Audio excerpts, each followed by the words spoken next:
Cha. Palantir. What is that? Palantir, the stuff of wizards. A crystal ball to see the... Likes the hard edges. Nobody likes the corners, right? And so he looks at it and says, why isn't that edge rounded? And most of us just go, well, they just aren't. But he was a guy who, I mean, he employed people to instead of, when you go, well, because they're always, angular. He never accepted good enough. Yeah, well, there's that. He did also bring us, though, iPod socks. Bryan Chaffin is here with us, everybody. Bryan Chaffin, he of the Mac Observer. He is the editor-in-chief of Mac Observer. And seriously, you can try throwing other titles at him, but don't, because he gets angry. So normally on Monday, we do It's News to Blank. But of course, yesterday, as people hear this, yesterday being the actual 9th anniversary of the passing of Steve Jobs, we decided to spend the whole time talking about Rob Enderle. Today, we're going to go ahead and do what we normally do on Monday, on Tuesday, and we're going to say, It's News to Bryan. Now, for people who don't know what this is, maybe it's your first time here, and we're glad you decided to join us.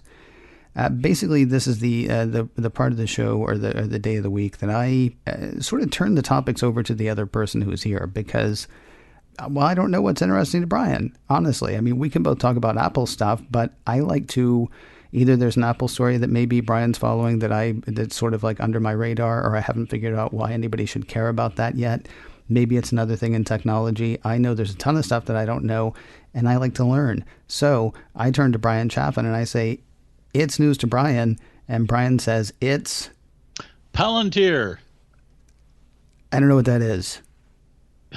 All right. So first of all, another disclaimer. Okay. Palantir just went public last week. Okay.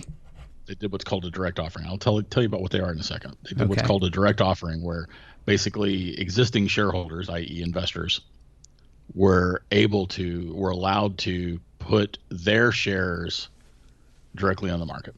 Okay. So Palantir didn't create new shares, which is how most IPOs work. Right. Existing shareholders were just able to basically cash out.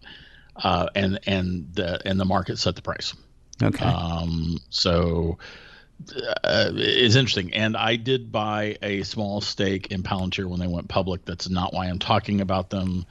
This company actually scares the crap out of me, and we'll talk about that in a second too. And yet I ended up putting a small amount of money into them and bought a few shares, and that's my full disclosure. It'll never affect what I say about them or even if I say anything about them. Okay. If they scare you, why'd you buy them? Because another company that scares me, Amazon, I don't own any of, and another company that that not only infuriates me but also scares me is Facebook. Mm-hmm. I don't own any Facebook shares either. Palantir is just a company I've been following for many, many years, and I've really been interested in them. It seems like their technology has a lot of potential for misuse, and maybe I can make some money off that. I don't know, man. What do they do?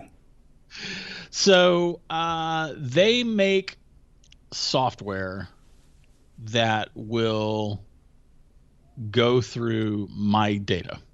Mm-hmm. So if I'm a government agency, then they do a lot of business with the U.S. government currently. I can only assume at some point they'll be doing business with other governments. At least I hope that's not the case, but it seems likely eventually. They were seeded with money from the CIA. What's the CIA's? What's that organization that the CIA owns a nonprofit investment firm? Seriously? Yeah. For wow. real. That's great. Okay. It's called QTEL. InQTEL. Okay. IN-Q-TEL. And they basically seed companies that can do things that makes the CIA's job easier. And so what Palantir will do is they'll take your data, however you've collected it, be it from, illegal government surveillance or, just corporate surveillance. Yay. And then they will churn through that data and figure stuff out for you based on that data. And they say they don't keep any of that data. I say LOL, but whatever. I'm not really sure that I believe that, but again, whatever. And then they help you figure stuff out. They do this data mining, and they're doing data mining in a way that no one else is doing it. Do you know what they're named after? No. But wait, you can tell me that in a minute if you want to. What makes the way they do data mining any different or better or whatever than anybody else? I mean, is it just because they have so much more data because they're working with so many people? I mean, I'm thinking it almost sounds like you've invested in Cambridge Analytica.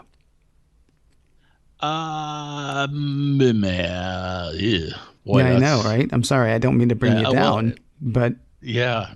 Peter Thiel is also an early investor. Oh, awesome. Okay, well now I feel better. Sorry. All right. Is there anything in particular? Surprise! Yeah, I know. Yeah. Way to bury the lead. Although, actually, no, I don't even know. You're like, oh, it's Peter Thiel. I'm like, well, that doesn't sound good. And you're like, oh, and it's also the CIA. And I'm like, well, that doesn't sound good. Is there anything in particular about the way they parse the data that makes it?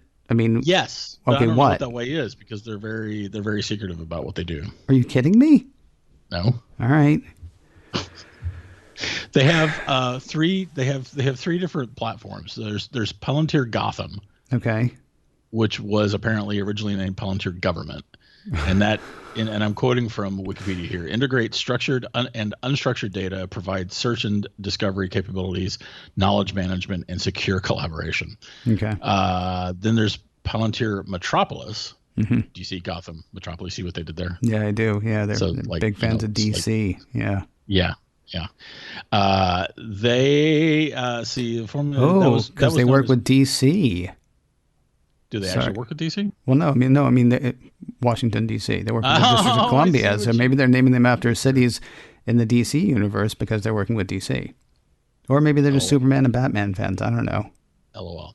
So the software, this platform, I'm not kidding. Please, Palantir Finance. Okay.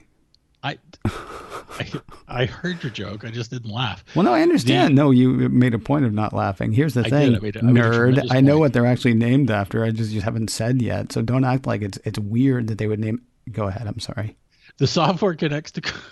I love you, Ken. Thanks, the software connects to commercial, proprietary, and public, and I'm quoting from Wikipedia, and public data sets and discovers trends, relationships, and anomalies, including predictive analytics. Okay. So that's basically where they're working with the private industry, commercial side. And then the Gotham platform is where they're working with various government agencies. And that includes CIA. I think they're doing some work for the NSA, Department of Homeland Security, the FBI, CDC, Marine Corps, Air Force, Special Operations Command, West Point, just a couple of government government organizations there. And they're, I think where their name came from is actually pertinent to this conversation. Okay. And it's part of why they scare me. Palantir were the seeing stones, the orbs in the Lord of the Rings. Okay. Although Tolkien never called them orbs. And these were created by Fionn in the First Age, who was one of the great, he's the same guy who actually created the a lot of the really, really bad, but can I say the other version of that? I don't know what the other version is, so maybe not. Bad ASS. Versions of all the elven magic and stuff. Anyway, and these stones were eventually corrupted by Sauron, and Sauron used that corruption to both subjugate Denethor, who was the steward of Gondor, as well as Saruman, who was formerly the toughest wizard, most powerful wizard in Middle-earth. And the Palantir were created to be able to see all over Middle-earth. And to be able to talk to each other, so the seven holders of these stones could communicate with each other, but then they could also watch over Middle Earth. And I think each one of them had like sort of a different way that it was able to see stuff. So kind of all seeing, but at the same time corrupted by Sauron eventually. So it's like So they named themselves after a thing that is all seeing, but eventually almost becomes the undoing of Middle Earth. Okay, that's great. Yeah. I'm sorry. By the way, that I called you nerd as early as I did. Oh no, yeah, okay, fair enough. I will welcome. I will don that mantle with pride. Now, see, here's the thing. Normally, I'm happy that somebody brings me a story on It's News to blank, but this one just scares me, especially because we don't seem to have Because there are a couple of things that I wonder, and I don't mean to go all, well, I was going to say I don't want to go all conspiracy theory, but these days, who can tell? If you've got so much information, what's the whole thing? Lies, damn lies, and statistics? Yeah. Isn't that tied to the whole idea that you can basically make statistics say whatever you want to, or you can make numbers say whatever you want to? Yes. If you're collecting all of the data, are you learning at that point, or are you telling a story that's almost inevitable, like that you can just tell whatever story you want to because you've got all the data? Because we can see here when he was 20, he was doing this, and now he's doing this thing. So obviously he's an XYZ. I would hazard that the people on the side of doing this sort of thing would say they're not telling a story, they're uncovering the story. And they're uncovering previously unknown stories. And right. There's certainly something valid to be said about that. There's also something very valid to be said about what you just said. I would say what you're saying is true if we're assuming that the people holding that power are good guys. And the thing is, everybody's a good guy to somebody. Correct. Everyone is the hero of their own story. And then, of course, also eventually, even if something or some entity is started by a collection of good people, sometimes eventually less good people or even bad people might inherit or take over. Oh, like Palantir. Like Palantir. I mean, in the book. Apple, no, what happens? We talk. I meant in the book, not the company. Go ahead, because I know where you're going. Apple could easily be turned over to something terrible at some point. Yeah, a new CEO at some point could say that privacy is the biggest thing holding us back. It's time that we actually profited from all this information we have about our users. Yeah. I talk extensively. I don't know about you, but I talk extensively about trusting Apple with my data because they're the one company that is openly dedicated towards protecting my privacy, but also has a business model that is not predicated on exploiting my privacy. Yeah. I mean, but what happens when Tim Cook's successor or that person's successor or that person's successor has a different idea, or a different board of directors has a different idea? Oh, go a different way. What happens when Congress finally gets its head out of the bidet and decides to get together and work on real legislation that uncovers our privacy? We're only a congressional session away from having backdoors mandated into Apple's operating system. I mean, if they can ever get together on that, we're done because Bruce Sewell sat in front of there and talked to Trey Gowdy at something 2 or 3 years ago and said, when Congress wants to make a law about this, we're going to abide. To which Trey Gowdy said, you want us to decide? Because you're not going to like what we decide.